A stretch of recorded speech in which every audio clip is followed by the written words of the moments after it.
Brodes Media. Sunday night will live with me forever. And it sucks. Because now Dallas. Oh. They have something right now over me. And I hope by the end of this season, I can laugh in their face, flip them the double bird, and say, we went fucking back to back. Shove this up your rear end. But until that happens, ladies and gentlemen, you're up 21 points so quickly. You don't score again. That Dallas defense sucks. Come on. It's so damn inexcusable. And there's somebody to blame for this. His name rhymes with Dick Sirianni. Nick Sirianni has been awful this season. Does that mean he's an awful coach? No, but he lacks in certain areas.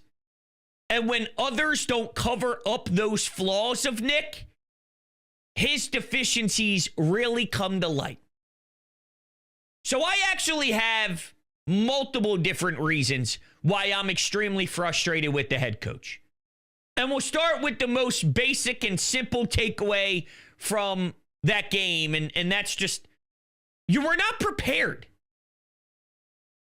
You had a couple of the guys today on Jordan Mailata's show on WIP try and clean some things up. Landon Dickerson said he didn't mean what he said after the game. Jordan Mailata is trying to defend his offensive coordinator. And I respect the fact that they're giving you player speak and they're trying to publicly defend their guys. And that's what you should do. So they're doing what they should do. But I'm not buying it. You don't believe in Kevin Patullo. There's no reason to believe in Kevin Patullo. Truth be told, if you did believe in Kevin Patullo, I'd question you. But they don't, right? Landon Dickerson's being a good teammate. I didn't really mean to throw Nick Sirianni under the bus. That's not what I was trying to do. But he was frustrated in the moment. He's going to take a step back after falling asleep on it. He's going to address the fans the right way. And they're doing the right professional thing, but they don't mean what they say. And that's fine. They're doing the right thing professionally to answer it that way. But that's not going to change my opinion on what I'm watching. And the first thing is Nick Sirianni can't miss what Dallas did with their defensive fronts a week ago. That is so unacceptable, it's not even funny. They showed you exactly who they wanted to be after making some moves and having some flavor and some flair added to their defensive front. You can't miss that on tape. So I want to know if Nick Sirianni is so head down and so stubborn on what his offense is, what he wants this offense to be, that he's not paying attention. There's been so much controversy. There's been so much noise. There's been so much back and forth and debates throughout the fan base, throughout national media. I'm sure within the building as well. You hear it from A.J. Brown. You know Jalen's got some thoughts. You know Smitty's got some thoughts. You know Saquon has some thoughts. You know KP has some thoughts. You know Stout has some thoughts. So you got all this noise. And did they allow for that to blind them? And they weren't paying attention to what you must do, which is scout the other team. Because all you needed to do was watch tape from one game ago on Dallas. How did you not do that? How did you not do that? And Nick was questioned about it in his day after press conference, and he didn't shy away from it. He said, look, I wish we spent some more time on that. But I asked the question, why wouldn't you? How did you miss that? That is such a fundamental flaw to miss that part of the Dallas Cowboys game.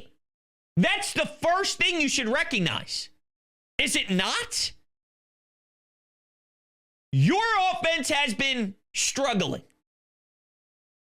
You would think you'd study the opposition with a crazy eye, with 75 different magnifying glasses, so you don't miss anything, any leverage you can get, any sort of positive you can find, anything on an X and O standpoint, a scheme standpoint, to give you an advantage. You're trying to prove to the world that you have this under control and your offense can actually generate life. In what universe do you miss that major detail on how they shifted their personality with their defensive front? It actually pisses me off the more and more I say it out loud and consume this nonsense. It's impossible. So he was asleep at the wheel. You can't miss it. You didn't meet the moment, Nick. Your team wasn't prepared from a film standpoint. How could the team be prepared when you missed it? You got to look in the mirror. And it makes me wonder, as I talk out loud, the reason he missed it, is it because he's now more involved with the offense? Because, ladies and gentlemen, we're deep into the season now. I got to imagine if they were to do something behind the scenes, whether we know or not, they would have done it already. So is Nick Sirianni so glued in to trying to get answers that he's miscalculating studying the Cowboys? And that's how it slipped through the cracks. But then I would respond with, shouldn't you be focusing on the Cowboys even more if you have your hands in the cookie jar? Shouldn't you be seeing what they're doing so you can counter? Your offensive line's banged up. You don't have Lane Johnson. They're very limited in what they can do. Don't you have to try and find your edge? But then it goes back to, Nick doesn't know how to do that. That's not what Nick does. He's never been good in that area. Which is why we're in this predicament to begin with, where every single time an offensive coordinator gets poached, we're in trouble.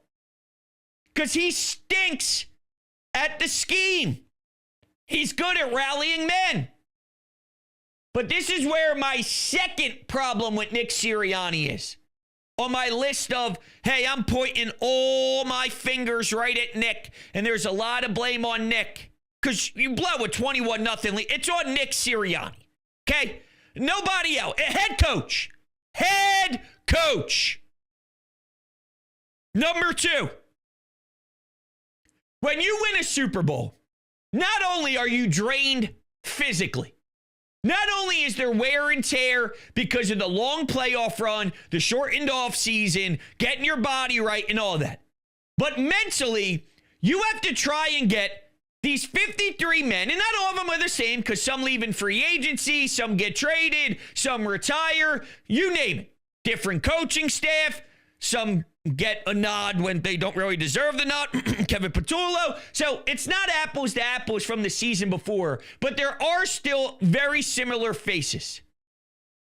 You need to get them to buy into what you're selling. And I'll never forget this. I should have had this stashed in my back pocket.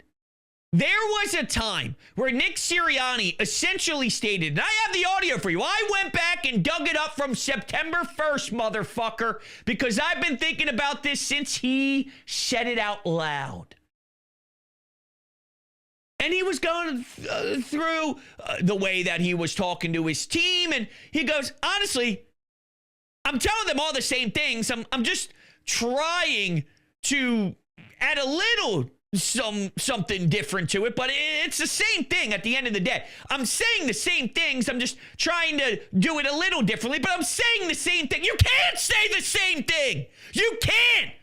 In what world are you going to try and relay the same exact message from a year ago? What? Detailed together, tough? Did you see that? It didn't work.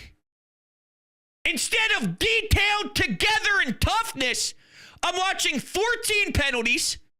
I'm watching a team that's leaking information to the public and leaking information through Derek Gunn, through Deshaun Jackson, through Diana Rossini.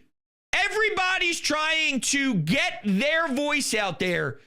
And instead of coming together to find answers,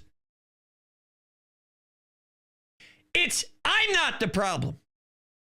Don't look at me. I'm not the problem. All right, so number 3. Kevin Patullo's his guy, okay? When it's this rough and when it's this ugly, you're the one that put him in this situation and your team in this situation. It was a big miscalculation. It was a monster miscalculation. For some reason, after winning the Super Bowl and having to hand Nick Sirianni, Patullo, and Vic Fangio in an offseason where they actually were questioning firing Nick, but they determined we'll keep moving forward. I think, truth be told, I think Jeffrey Lurie was worried about public perception.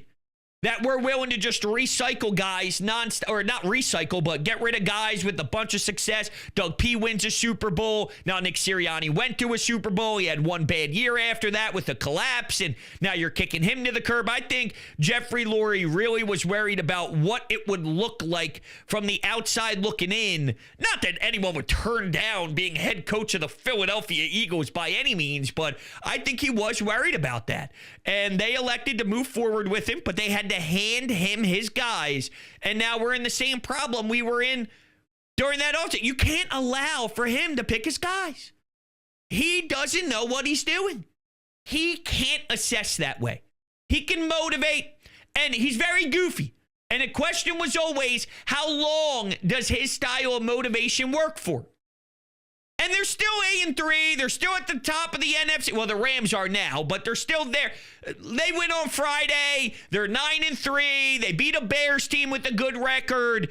If the offense can look somewhat reasonable, then we're going to feel a lot differently about it. But as for right now, they just went through what I call a 2023 San Francisco 49ers style of loss.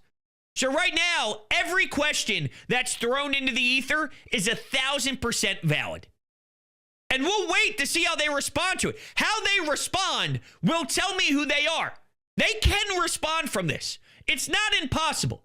Do they have enough to win a Super Bowl? I don't think this offense can.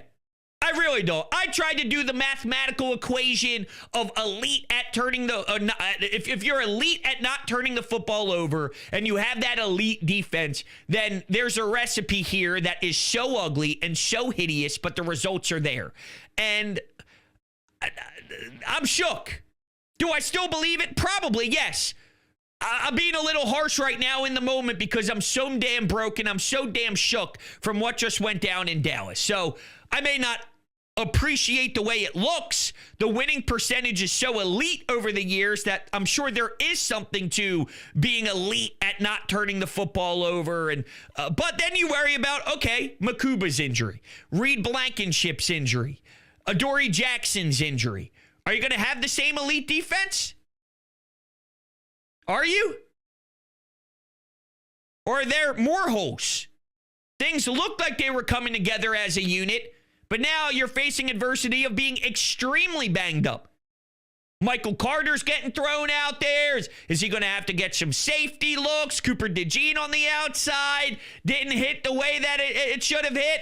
I'm willing to try that, but you saw how it worked. Although CeeDee Lamb absolutely should have got an offensive pass interference for jabbing his fist and his open hand palm there right into his chin strap, but I digress. I saw it. I could see why maybe they're questioning doing it moving forward. But that's my point is now you might not have that same elite defense. And if you don't have that same elite defense, then the entire equation that you're trying to sell me isn't there. You're missing a monster part of it. You're missing the most important part of it, truth be told.